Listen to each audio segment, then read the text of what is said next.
हास्य फिल्मों का जब भी जिक्र होता है तो हिंदी सिनेमा के खजाने से कई अनमोल रत्न सामने आते हैं, लेकिन उनमें से एक ऐसी फिल्म है जिसने दर्शकों को अपनी सरल कहानी, हल्के फुल्के मजाक और बेहतरीन अदाकारी से आज तक हंसने पर मजबूर किया है।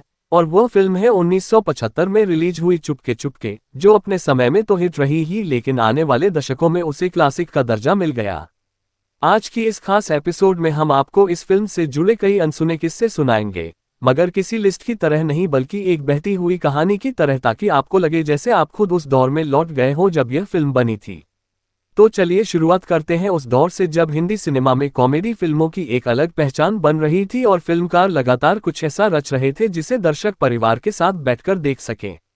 ऋषिकेश मुखर्जी, जिनकी पहचान पहले ही आनंद, गुड्डी, अभिमान और नमक हराम जैसी फिल्मों से बन चुकी थी, उन्होंने चुपके चुपके के जरिए एक बार फिर यह साबित कर दिया कि हल्की फुल्की कहानियों में भी उतनी ही ताकत होती है जितनी गंभीर विषयों वाली फिल्मों में। इस फिल्म के निर्माता एनसीपी और निर्देशक ऋषिकेश मुखर्जी ने इसे बेहद सादगी से गढ़ा था, लेकिन उसकी सादगी ही उसकी सबसे बड़ी खूबी बन गई। कहानी की जड़ें दरअसल एक बंगाली उपन्यास में छुपी हुई थीं।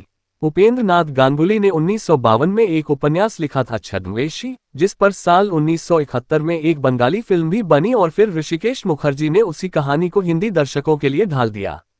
दिलचस्प बात यह है कि फिल्म की पटकथा गुलजार और BN मुखर्जी ने मिलकर तैयार की और संवाद भी गुलजार ने ही लिखे, इसलिए इसमें हल्के फुल्के मजाक के साथ साथ एक काव्यात्मक सुंदरता भी देखने को मिलती है। 11 अप्रैल 1975 को जब यह फिल्म रिलीज हुई तो इसका बजट महज 30 से 35 लाख रुपये था, लेकिन इसने बॉक्स ऑफिस पर 1 करोड़ 15 लाख रुपये कमाए और उस साल की 18वीं सबसे ज्यादा कमाई करने वाली फिल्म बनी। यह आंकड़ा उस दौर के हिसाब से बहुत बड़ा था, क्योंकि उसी साल शोले जैसी ऑल टाइम ब्लॉकबस्टर फिल्म आई थी जिसने 15 करोड़ रुपये की कमाई की थी। जय संतोषी मां ने 5 करोड़ बटोरे और सन्यासी ने करीब 4 करोड़ की। इनके मुकाबले चुपके चुपके छोटी फिल्म जरूर थी, लेकिन दर्शकों के दिलों पर छा जाने में उसने कोई कसर नहीं छोड़ी। धर्मेंद्र, शर्मिला टैगोर, अमिताभ बच्चन और जया भादुरी जैसे सितारों के साथ ओम प्रकाश, उषा किरण और लिली चक्रवर्ती जैसे सह कलाकारों ने इस फिल्म को जीवंत बना दिया। ऋषिकेश मुखर्जी की पहली पसंद हालांकि कुछ और थी, जैसे शर्मिला टैगोर की जगह आशा पारेख को लेने का विचार था, लेकिन धर्मेंद्र ने साफ कहा कि वे शर्मिला के साथ ही यह फिल्म करना चाहते हैं और आखिरकार उनकी जिद पर ऋषिदा को मानना पड़ा। इसी तरह अमिताभ और जया को भी इस फिल्म में लेना निर्देशक की योजना नहीं थी। वे नए कलाकार चाहते थे, लेकिन अमिताभ और जया दोनों ही इस कहानी को लेकर इतने उत्साहित थे कि उन्होंने खुद आगे बढ़कर रोल की गुहार की और अंततः उन्हें साइन कर लिया गया। ये भी संयोग ही था कि 1975 का पूरा साल अमिताभ बच्चन के करियर का स्वर्णकाल साबित हुआ। जनवरी में दीवार, अप्रैल में चुपके चुपके, जून में शोले और अगस्त में फरार जैसी फिल्में आईं। इनमें से फरार को छोड़कर बाकी सभी फिल्मों ने बॉक्स ऑफिस पर शानदार प्रदर्शन किया और अमिताभ को सुपरस्टार के रूप में स्थापित कर दिया। छोटे से रोल में वे छोटी सी बात में भी नजर आए। वहीं धर्मेंद्र भी प्रतिज्ञा जैसी फिल्मों के जरिए हास्य और एक्शन दोनों का मिश्रण दर्शकों को परोस रहे थे। चुपके चुपके की शूटिंग के दौरान एक और दिलचस्प घटना घटी। जया भादुरी उस समय अपनी बेटी श्वेता के साथ गर्भवती थी, इसलिए उनके कई शॉट्स इस तरह फिल्माए गए कि यह बात पर्दे पर नजर न आए। ऋषिकेश मुखर्जी हमेशा अपने कलाकारों की सुविधा का ख्याल रखते थे और यह फिल्म इसका सबसे बड़ा सबूत है। यही वजह है कि उनकी फिल्मों में हमेशा एक घरेलूपन झलकता था, जैसे आप अपने ही परिवार की कहानी देख रहे हो। फिल्म के संगीत की बात करें तो वह भी किसी से कम नहीं था। सचिन देव बर्मन ने अपने करियर के अंतिम दौर में इस फिल्म का संगीत दिया और आनंद बख्शी ने इसके बोल लिखे। कुल 4 गाने रखे गए, जिनमें लता मंगेशकर, किशोर कुमार, मोहम्मद रफ़ी और मुकेश जैसे दिग्गजों की आवाजें शामिल थीं। सा रे गा मा पा और चुपके चुपके चल मेरी पुरवैया जैसे गीत आज भी उतने ही ताजगी से भर देते हैं जितना उस समय। मजेदार तथ्य ये भी है कि सा रे गा मा पा में किशोर कुमार ने अमिताभ के लिए गाया और मोहम्मद रफ़ी ने धर्मेंद्र के लिए। गाने के तीसरे अंतरे को फिल्म में इस्तेमाल नहीं किया गया, जबकि वह रिकॉर्ड हुआ था।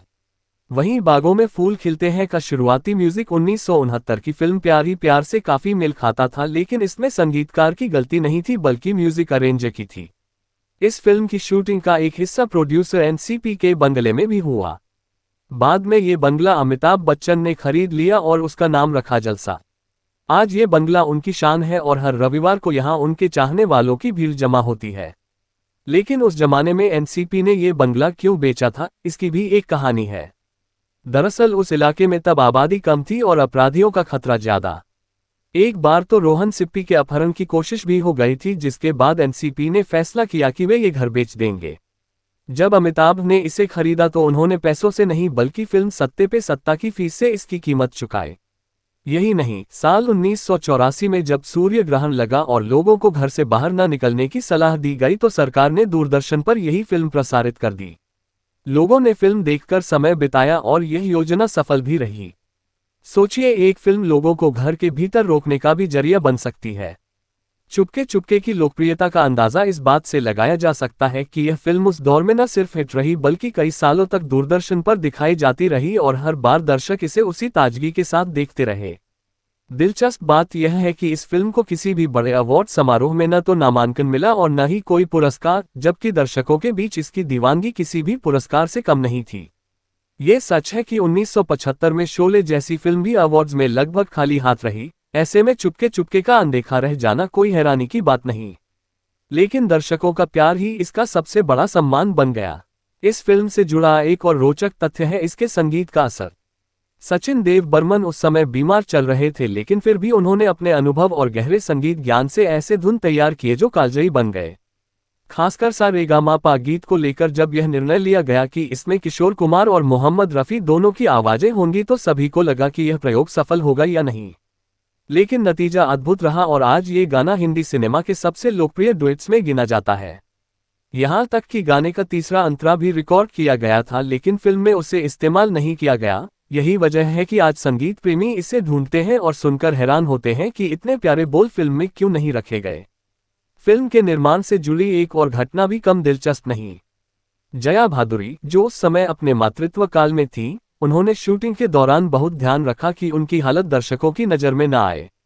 ऋषिकेश मुखर्जी ने भी कैमरे के एंगल और सेटिंग्स को इस तरह सजाया कि पूरी फिल्म में जया का ये राज पर्दे पर छुपा रहा। यह उनके निर्देशन की कुशलता थी कि दर्शकों को इसका एहसास तक नहीं हुआ। वहीं धर्मेंद्र और अमिताभ के बीच की केमिस्ट्री ने इस फिल्म को और भी खास बना दिया। दोनों उस समय बड़े सितारे थे, लेकिन फिर भी उन्होंने एक दूसरे को भरपूर स्पेस दिया। धर्मेंद्र जहां अपने हास्य और रोमांटिक अंदाज से छा गए, वहीं अमिताभ ने भी हल्की फुल्की कॉमेडी में खुद को पूरी तरह ढाल दिया। यह उनके करियर की पहली शुद्ध हास्य फिल्म मानी जाती है। हालांकि 1974 की कसौटी में उन्होंने थोड़ी कॉमिक टोन जरूर दिखाई थी, लेकिन चुपके चुपके ने उन्हें इस क्षेत्र में भी स्थापित कर दिया। फिल्म में कई दृश्य ऐसे हैं जो आज भी यादगार हैं, जैसे धर्मेंद्र का हिंदी भाषा की शुद्धता पर जोर देना और बार बार छोटे छोटे शब्दों को सुधारना, अमिताभ और जया की नोकझोंक, ओम प्रकाश का सधा हुआ अभिनय और शर्मिला टैगोर का सहज आकर्षण। इन सब ने मिलकर फिल्म को एक ऐसा अनुभव बना दिया जिसे दर्शक बार बार देखना चाहें। सालों बाद जब 2001 में इस फिल्म के 46 साल पूरे हुए तो अमिताभ बच्चन ने ट्वीट कर याद किया कि कैसे चुपके चुपके के साथ साथ आनंद, नमक हराम और सत्ते पे सत्ता जैसी फिल्में भी उनके बंगले जलसा में शूट हुई थीं। ये सुनकर उनके चाहने वालों को और भी हैरानी हुई कि वही घर जो एक समय प्रोड्यूसर एनसीपी का था और जहां पर शूटिंग की जाती थी, वही बाद में अमिताभ का स्थायी निवास बन गया। अगर आप गौर करें तो यह फिल्म न केवल हास्य का खजाना है, बल्कि इसमें उस दौर के समाज की एक झलक भी मिलती है। भाषा, रिश्तों की गर्माहट, मजाकिया झगड़े और छोटे छोटे संवाद सब मिलकर उस समय के पारिवारिक मूल्यों को सामने रखते हैं। यही वजह है कि चुपके चुपके आज भी उतनी ही प्रासंगिक लगती है जितनी 1975 में थी। कई बार फिल्मों की असली सफलता बॉक्स ऑफिस या अवार्ड से नहीं बल्कि इस बात से तय होती है कि लोग उन्हें कितनी बार दोहरा कर देखते हैं। चुपके चुपके एक ऐसी ही फिल्म है जिसे लोग तीसरी, चौथी या 10वीं बार भी देखते हैं तो चेहरे पर वही मुस्कान लौट आती है। यह एक तरह से भारतीय हास्य फिल्मों का मील का पत्थर है जिसने आने वाले समय में भी कई फिल्मकारों को प्रेरित किया। तो दोस्तों, ये थी साल 1975 की क्लासिक फिल्म चुपके चुपके से जुड़ी वो सारी दिलचस्प बातें और अनसुने किस्से जिन्होंने इस फिल्म को भारतीय सिनेमा के इतिहास में अमर बना दिया। धर्मेंद्र और अमिताभ बच्चन जैसे सितारों की शानदार अदाकारी, शर्मिला टैगोर और जया भादुरी की सादगी, ऋषिकेश मुखर्जी का निर्देशन, सचिन देव बर्मन का संगीत और गुलजार की कलम, सबने मिलकर इस फिल्म को ऐसा रूप दिया कि यह आज भी लाखों दिलों में बसती है। अगर आपको यह वीडियो पसंद आया हो तो इसे लाइक जरूर कीजिए, अपने दोस्तों के साथ शेयर कीजिए और चैनल को सब्सक्राइब कर लीजिए ताकि आगे भी हम आपके लिए ऐसे ही अनसुने और रोचक किस्से लेकर आते रहें। घंटी के आइकॉन को दबाना मत भूलिए ताकि जब भी नया वीडियो आए उसकी सूचना आपको तुरंत मिले। मिलते हैं अगले एपिसोड में एक और शानदार फिल्म की कहानी के साथ, तब तक के लिए नमस्कार।